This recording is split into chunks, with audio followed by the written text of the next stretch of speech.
우리 신명기 32장의 모세의 노래를 계속해서 살펴봅니다. 첫 스타트는 하나님께서 그들에게 베푸신 은혜로 시작을 합니다. 우리 지난 시간 다 살펴보지 못한 하나님의 은혜 중에서 우리 11절에 보면 마치 독수리가 자기의 보금자리를 어지럽게 하며 자기의 새끼 위에 너풀거리며 그의 날개를 펴서 새끼를 받으며 그의 날개 위에 그것을 엎는 것 같이 하나님께서 이스라엘 백성들을 인도하실 때 마치 어미 독수리가 새끼 독수리를 훈련시키고 또 연단하는 것 같이 그렇게 하나님께서 그들을 인도하셨다라고 말합니다. 어미 독수리가 먼저 보니까 자기의 보금자리를 어지럽게 한다. 새끼에게 있어서 보금자리는 뭡니까? 안식처입니다. 가만히 앉아있으면 비바람도 막아주고 어미가 먹을 것도 갖다주고 편안한 자리입니다. 그런데 갑자기 어미가 그 보금자리를 어지럽게 합니다. 어느 정도냐면은 그 둥지에서 나올 수밖에 없을 정도로 어지럽게 합니다. 날개를 퍼덕이든지 쫓아내든지. 그런데 새끼 입장에 있어서는 이 보금자리를 나오는 게 목숨을 걸어야 됩니다. 보통 독수리의 둥지는 절벽 꼭대기에 있습니다. 보금자리에서 나오면 그냥 땅이 아니라 절벽 낭떠러지로 떨어지게 됩니다. 그런데 어미는 어찌하든지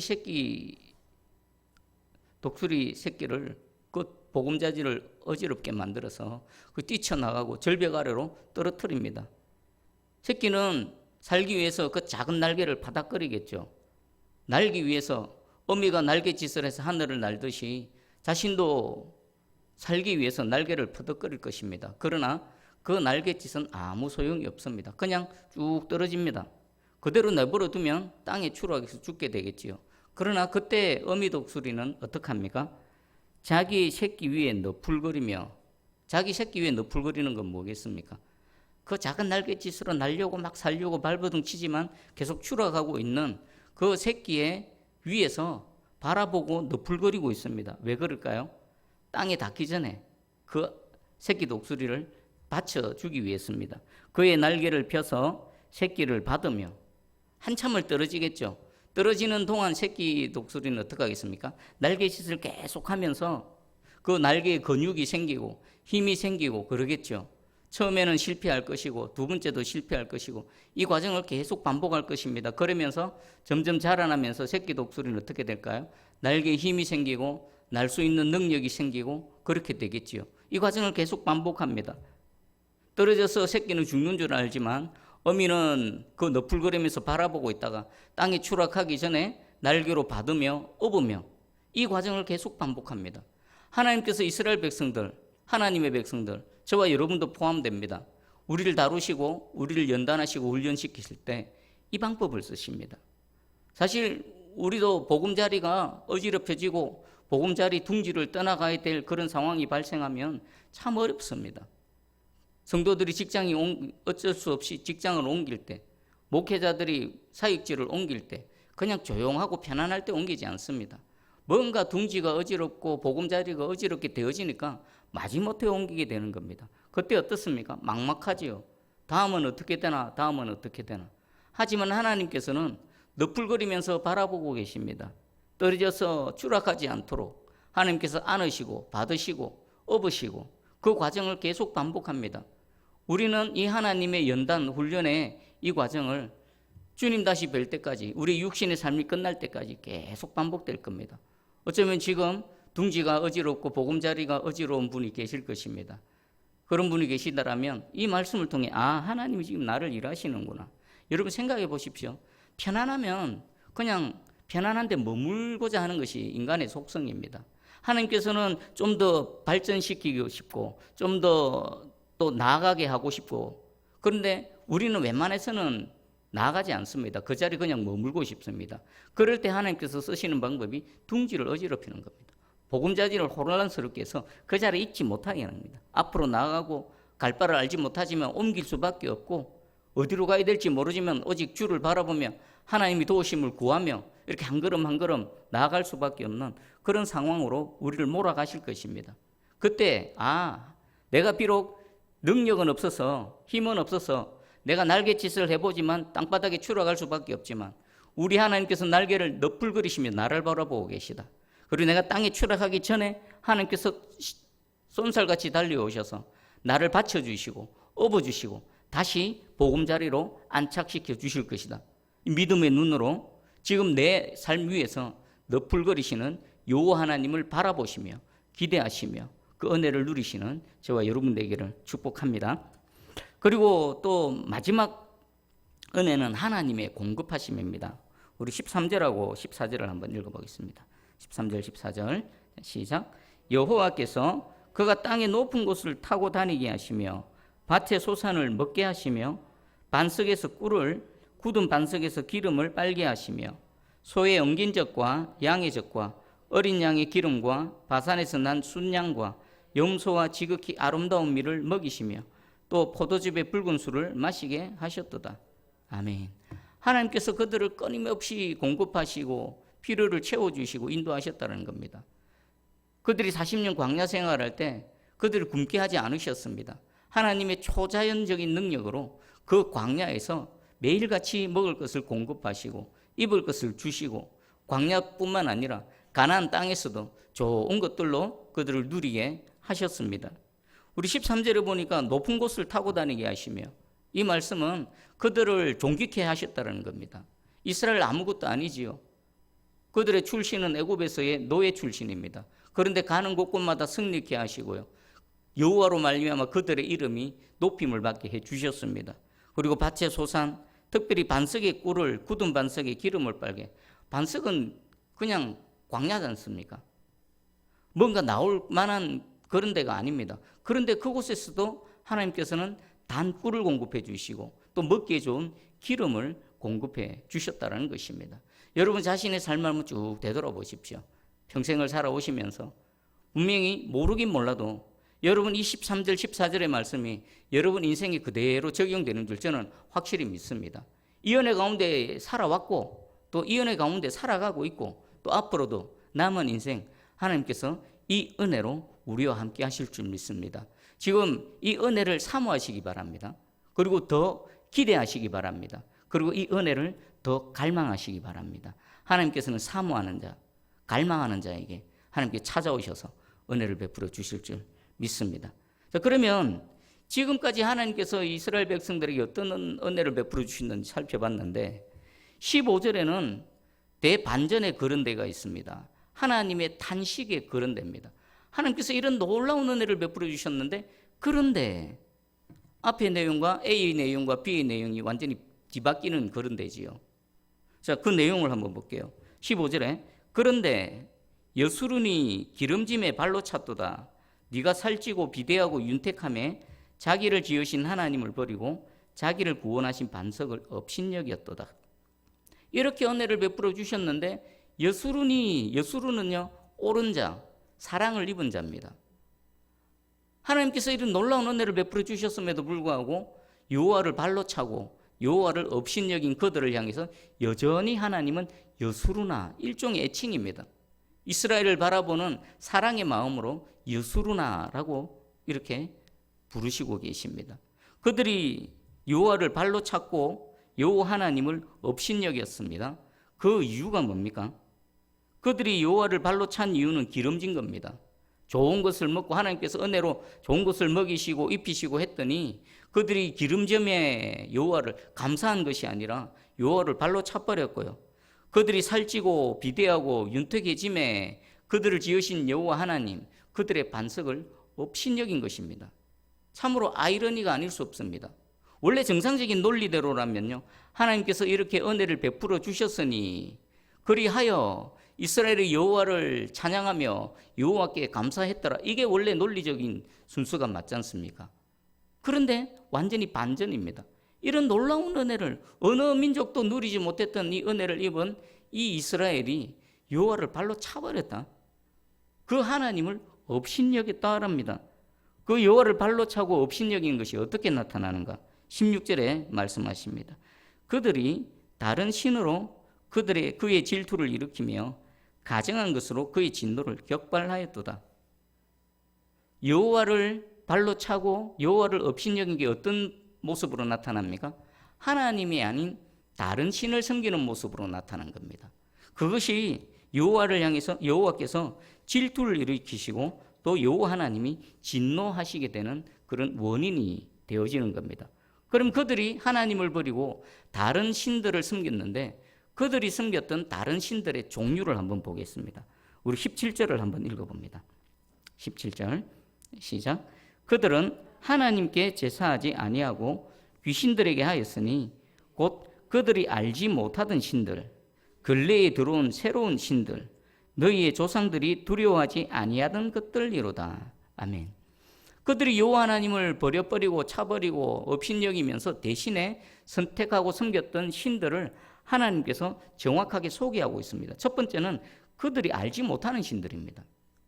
정체를 모르는 신이라는 겁니다. 그냥 신이라고 하니까 좋다고 하니까 섬기기는 섬기는데 그 섬기는 신의 정체 근본도 알지 못하면서 섬기고 있는 것입니다. 그리고 두 번째가 근래에 들어온 새로운 신들. 웃기지 않습니까? 신이 새롭게 생깁니다. 새롭게 막 만들어집니다. 근래에 들어온 새로운 신들. 아마 시대가 흘러가면 흘러갈수록 그 시대에 맞는 우상들은 계속 생겨날 겁니다. 광야 시대에 새로 생겨났던 신들, 가나안 시대에 생겨났던 신들, 또 역사가 흘러가면서 그 시대마다 새로운 우상들은 계속 생겨날 겁니다. 왜 그렇습니까? 인간의 마음은 우상을 만드는 공장이라고 했거든요. 뭔가 필요가 있고 뭔가 자신의 부족함을 알고 연약함을 아는데 그것을 해결할 방법이 없으면 필경 그곳에는 하나님이 아니면 다른 우상을 만들게 되어져 있습니다. 그래서 새로운 시대가 이렇게 도래하면 할 때마다 새로운 신들이 생겨나는 겁니다. 그때마다 이스라엘 백성들은 그 새로운 신들을 자신의 신이라고 섬겼다라는 것입니다. 세 번째가요. 그 우상들은 너희의 조상들이 두려워하지 아니하던 것들이라. 너희의 조상들은 두려워하지 아니하던 것들. 이것은 너희의 조상들은 섬기지 않았던 그런 신들이라는 것입니다. 여기 보면은 왜 그들이 알지 못하는 신을 섬기게 되는지 또 근래에 새로 생겨난 신들을 섬기게 되는지에 대한 근본적인 원인을 알 수 있습니다. 그 내면에는 뭡니까? 두려움입니다. 두려움. 광야에서는요, 여호와를 전쟁의 신이라 하지 않습니까? 광야에서는 가는 곳곳마다 전쟁이 일어났고요. 그때 이스라엘이 필요했던 신은요, 전쟁의 신입니다. 싸우면 싸울 때마다 이기게 하는 신. 근데 가나안에 딱 정착해 보니까 이제 그들의 삶의 패턴이 달라졌지 않습니까? 씨 뿌리고 열매 맺고 거두고 살아가야 됩니다. 그랬더니 그 땅에 이미 있는 신들이 있습니다. 해와 달과 비와 구름을 주관하는 그런 신들이 있습니다. 가만히 보니까 필요합니다. 씨 뿌리고 제때 비가 와야 되고 열매 맺어야 되고 그런 신들. 이방인들은 하나님을 몰라서 자기 나름대로 우상을 만들었는데 그들이 여호와 하나님을 알려줘야 될 것인데 오히려 그들이 여호와 하나님을 버려버리고 이제 우리는 전쟁의 신 여호와는 필요 없다. 우리에게 비 주고 열매 맺게 해놓은 풍요의 신이 필요하다. 우상에게 딸려가 버린 겁니다. 그 내면은 뭡니까? 두려움입니다. 내가 애쓰고 수고하는데 뭐가 열매 맺지 않으면 씨 뿌리는데 자라나지 않으면 어떡할까? 내가 뭐가 하고 있는데 일이 되어지지 않으면 어떡할까? 그 내면의 두려움이 이런 우상들을 섬기게 된 근본 원인이 됩니다. 그러면 이 말씀으로 우리 자신을 한번 돌아봐야 됩니다. 나는 과연 무엇을 두려워하고 있는가?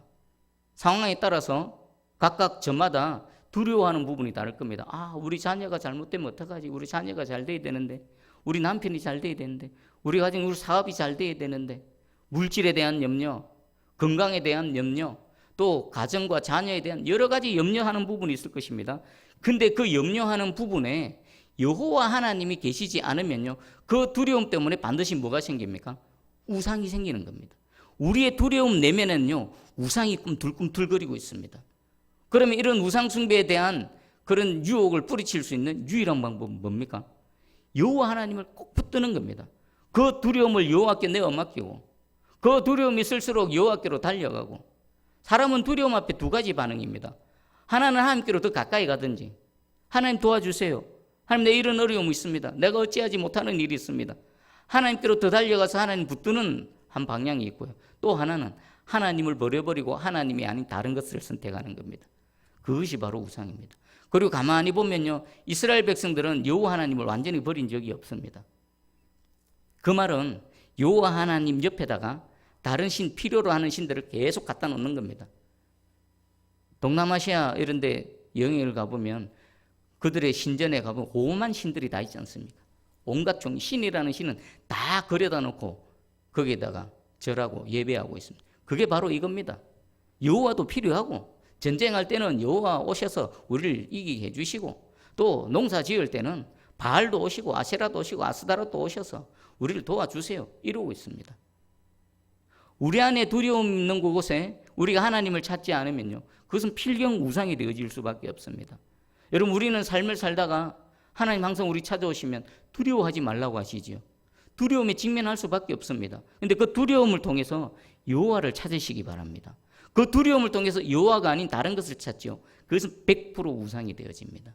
사람을 찾고 재물을 찾고 다른 권력을 찾고, 그게 최근에 들어오고 근래에 새로 생긴 우리가 알지 못하는, 우리가 인식하지 못하는 그런 우상이 되어질 것입니다. 하나님께서 정확하게 우리에게 말씀해 주고 있습니다. 너희 두려움 곳에 내가 있어야 된다. 그래 너희가 우상 숭배에 빠지지 않고 나를 너희 하나님으로 섬기게 될 것이다. 이것이 되어지려면 우리가 무엇에 대한 믿음이 있어야 됩니까?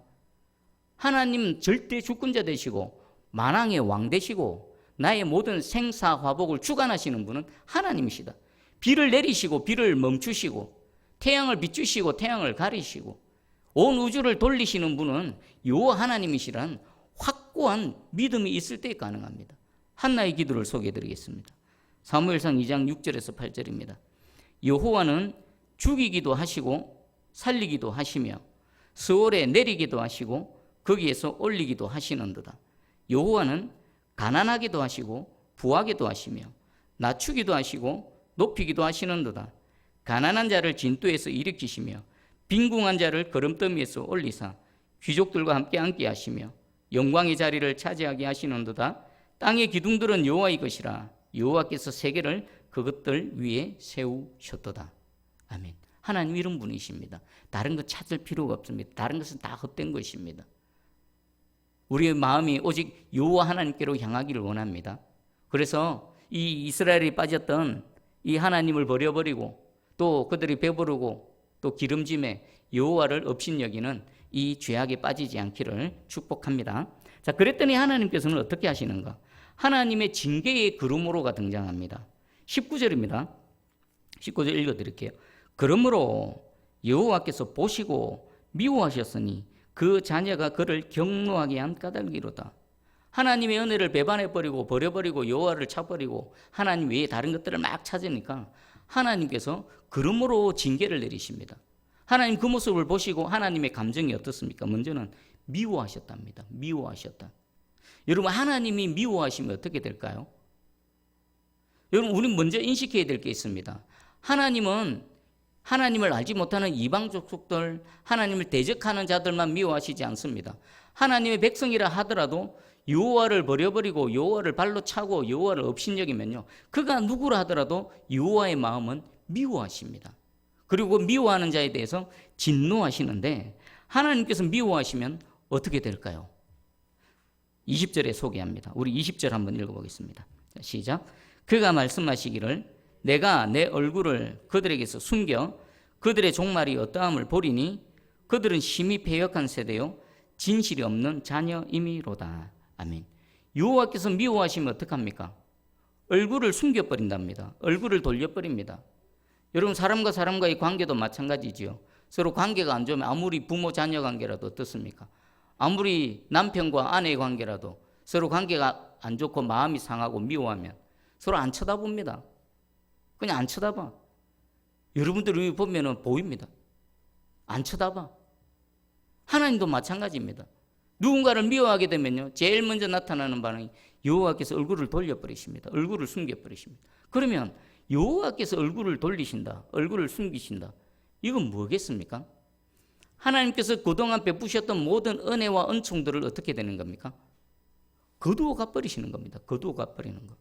민수기 6장 22절에서 26절 보면요, 아론 대제사장의 축복 기도가 있습니다. 그 내용을 소개해 드릴게요. 여호와께서 모세에게 말씀하여 이르시되 아론과 그의 아들들에게 말하여 이르기를 너희는 이스라엘 자손을 위하여 이렇게 축복하여 이르되 여호와는 내게 복을 주시고 너를 지키시기를 원하며 여호와는 그의 얼굴을 내게 비추사 은혜 베푸시기를 원하며 여호와는 그 얼굴을 내게로 향하여 드사 평강 주시기를 원하노라 할지니라 하라. 아멘. 대제사장의 축복 기도입니다. 그 내용이요, 여호와께서 복에 복을 더하여 주시고 여호와께서 그에게 얼굴을 비춰주시고 여호와께서 그의 얼굴을 향하여 드사, 뭡니까? 하나님이 나를 바라보실 때, 하나님의 얼굴이 그 누군가를 향할 때 그곳에 뭐가 임하는 겁니까? 하나님의 복, 하나님의 은혜, 하나님의 평강이 임하는 겁니다. 그런데 하나님께서 그 은혜를 비추시고 계시다가도 얼굴을 돌려버리면 어떻게 됩니까? 거두어 버리시는 겁니다. 태양이 비치다가도 그늘이 되면 어둠이 되듯이 하나님께서 미워하시면 제일 첫 번째 하나님 얼굴을 돌려버리십니다. 얼굴을 돌려버리면요, 그동안 하나님께서 베풀어 주셨던 모든 은혜를 하나님께서 함께 거두어 가버리시는 겁니다. 여러분, 하나님께서 미워하시면 어떤 일이 일어나는지 말씀을 통해 정확하게 보시기 바랍니다. 그리고 두 번째가요, 하나님이 그 베푸신 은혜의 그 은혜가 다른 곳으로 흘러갑니다.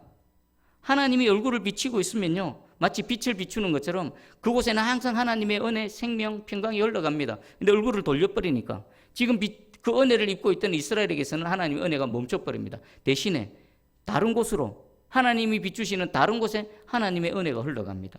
그것이 바로 21절입니다. 21절 제가 읽어드릴게요. 그들이 하나님이 아닌 것으로 내 질투를 일으키며 허무한 것으로 내 진노를 일으켰으니 나도 내 백성이 아닌 자로 그들에게 시기가 나게 하며 어리석은 민족으로 그들의 분노를 일으키리로다. 하나님께서 얼굴을 돌려버리셨습니다. 그들에게는 하나님의 은총이 거두어졌습니다. 그런데 돌려버리신 하나님의 얼굴빛이 비치는 그곳에는 예기치도 않게 예상치도 않게 뜻밖의 하나님의 은혜가 임하는 겁니다. 그것을 지금 나도 내 백성이 아닌 자들에게 그들에게 시기나게 하며 하나님의 백성이 아닌 다른 자들에게 하나님의 은혜를 베푸신다는 것입니다. 이것은요, 하나님의 복음이 왜 이방인에게 흘러왔는지, 왜 예수 그리스도의 그 복음 생명이 유대민족도 아닌 아브라함의 혈통적인 후손도 아닌 우리에게까지 흘러오게 됐는지 하나님의 그 말씀이십니다. 원인은 뭡니까? 하나님이 얼굴을 돌리셔서 은혜를 다른 곳으로 비춥니다. 그 은혜 가운데 우리가 서 있지만 하나님의 마음은 여전히 누구를 향하고 있습니까? 이스라엘을 향하고 있습니다. 이스라엘. 왜요? 시기나게 하는 거. 시기나게 하는 거. 하나님 지금 밀당하는 거. 밀고 땡기고. 비록 잠시 이스라엘이 여호와를 떠났을 때 하나님께서는 얼굴을 돌리시긴 하지만, 그리고 그 은혜로 이방 민족들이 하나님의 복음의 구원의 은혜를 입기는 하지만 여전히 하나님의 마음은 이스라엘 향하고 있습니다. 뭘 전제로 합니까? 이스라엘이 시기나는 것은 저 사랑, 저 은혜 우리 건데, 내 건데, 시기하는 마음으로 어떻게 되는 겁니까? 여호와께로 달려오게 하는 거. 그것이 아버지의 뜻인 것입니다. 사도 바울은 이 부분을 정확하게 알았습니다. 이렇게 해석을 합니다.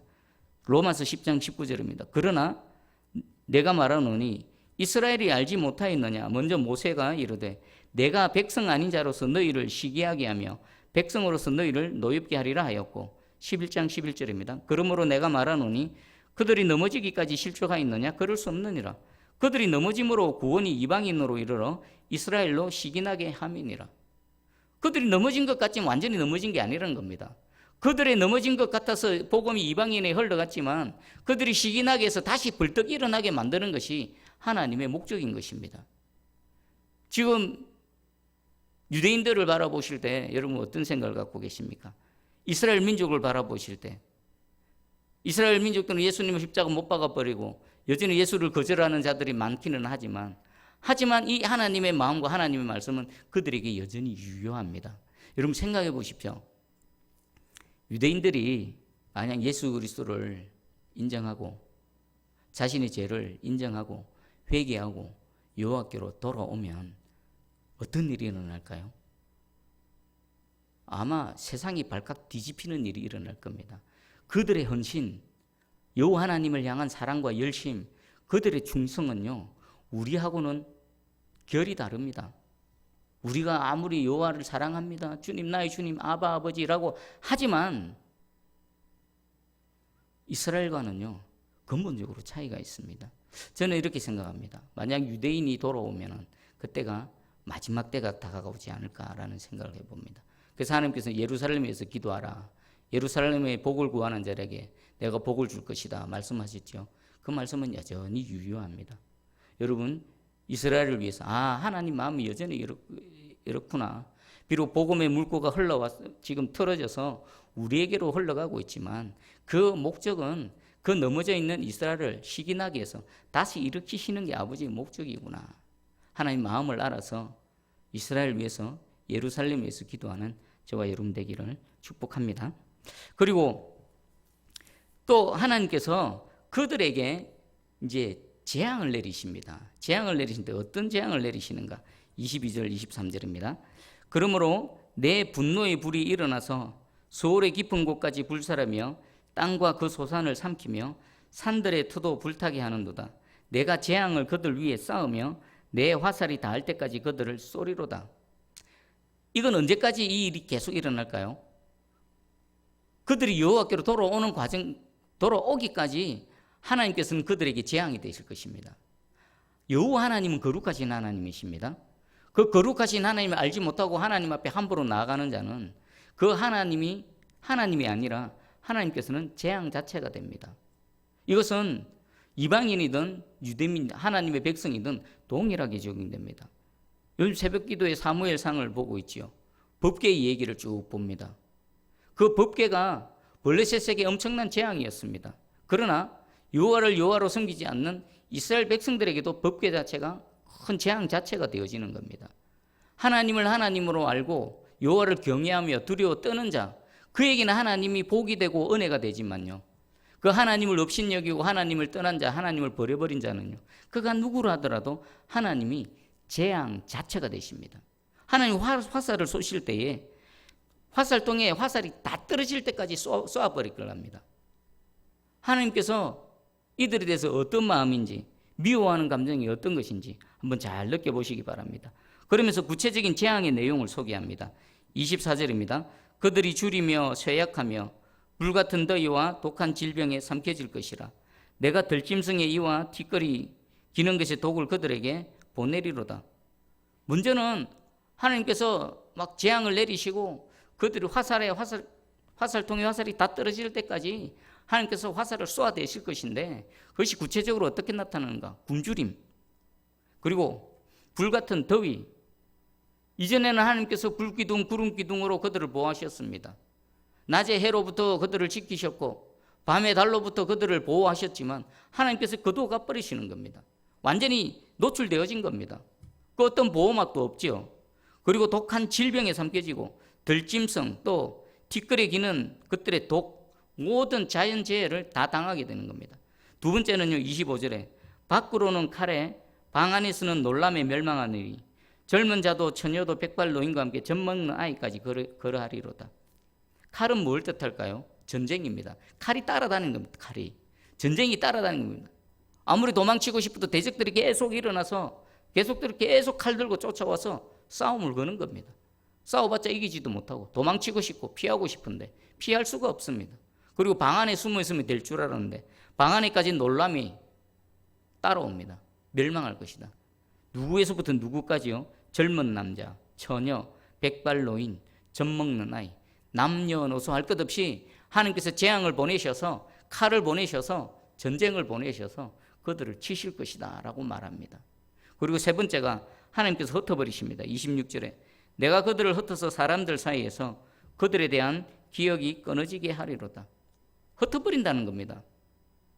우리 하나님께서 인간을 만드시고 또 방주에 나온 노아에게도 늘 첫 번째 축복하신 말씀이 뭡니까? 생육하고 번성하고 땅에 충만하라. 그것은요, 계속 모이고 많아지고 막 확대되고 이런 겁니다. 근데 하나님께서 미워하시니까 어떻게 됩니까?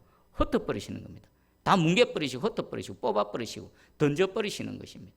아예 기억도 없게 하실 것이라고 말합니다. 지금 이 26절까지 하나님의 은혜를 저버린 그들에게 하나님께서 어떤 마음이시며 또 하나님께서 그들에게 어떤 재앙을 내리시는지 우리가 짧게 살펴봤습니다. 사실 이 내용은 이스라엘의 전체 내용입니다. 이스라엘 역사 전체 내용입니다. 이스라엘이 편안하고 좀 하나님 앞에 올바로 서 있었을 때는 지금 되돌아보면요, 사무엘 시대 때 잠깐, 그리고 다윗의 시대 때 잠깐, 다윗 이후에 솔로몬부터 완전히 우상의 소굴이 되어져서 북이스라엘과 남유다로 갈라져서 이 하나님께서 예언하신 이 말씀이 그들에게 그대로 적용되어집니다. 이 말씀은요, 이스라엘 국가에만, 민족에만 해당되는 게 아니라 우리 하나님의 백성인 우리 한 개인과 또 여러분 가정이나 또 우리 교회 공동체나 또 나라와 민족에게도 동일하게 적용됩니다. 그가 누구라 하더라도 여호와 하나님을 알고 여호와를 경외하며 두려워하며 그 여호와 하나님만을 섬기게 되면요, 하나님은 그 자체가 복이 됩니다. 그런데 하나님께서 은혜를 베풀어 주셨다 하더라도 그 은혜를 저버리고 여호와를 외면하고 업신여기게 되면요, 하나님의 임재 자체가 재앙이 되는 겁니다. 여러분 축복합니다. 오늘 이 말씀을 통해 하나님이 이런 하나님이시구나. 그냥 마냥 사랑의 하나님, 좋으신 하나님, 마냥 그냥 우리를 위해서 모든 걸 다 주시는 그런 하나님이 아니라 사랑의 하나님과 동시에 우리가 잘못하고 여호와를 버렸을 때는 그 대상을 미워하시고 재앙을 내리시고 그들이 돌이킬 때까지 가만 내버려 두지 않으시는 공의의 하나님이심을 분명히 깨달아 하시고 여호와 하나님만을 섬기며 여호와 하나님 앞에 바로 서 있는 저와 여러분 되기를 주의 이름으로 축복합니다. 아멘. 기도하겠습니다. 사랑해 주님 감사합니다. 오늘 모세의 노래를 통해서